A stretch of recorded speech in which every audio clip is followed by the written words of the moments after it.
He preaches to his own soul. This is one of the most important lessons in life. Verse 5, why are you downcast, O my soul? So he's talking to his soul.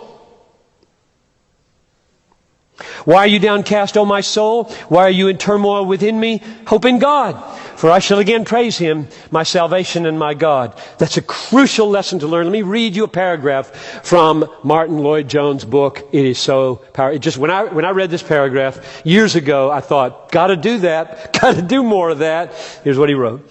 Have you realized that most of your unhappiness in life is due to the fact that you are listening to yourself instead of talking to yourself? Take those thoughts that come to you the moment you wake up in the morning. You have not originated them, but there they are, talking to you. They bring back the problems of yesterday. Somebody's talking. Who's talking? Yourself is talking to you. Now, this man's treatment in Psalm 42 was this. Instead of allowing this self to talk to him, he starts talking to himself. Why are you cast down, O my soul? He asks. His soul had been depressing him, crushing him. So he stands up and says, self, listen for a moment. I will speak to you.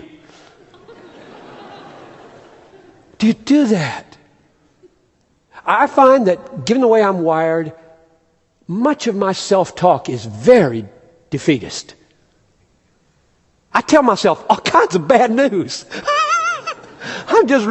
And I can imagine my bad self saying, you're supposed to be giving me good news. I've got the bad news.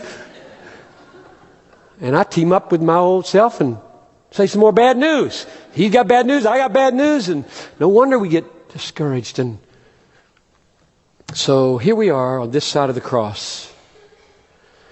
Jesus has come. How would you preach to yourself now? You preach the gospel to yourself. It goes like this. Listen, self, this Piper. Listen, if God is for you, who can be against you, self?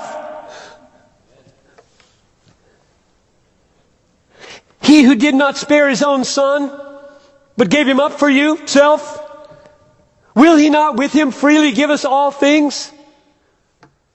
Who shall bring any charge against you, God's elect?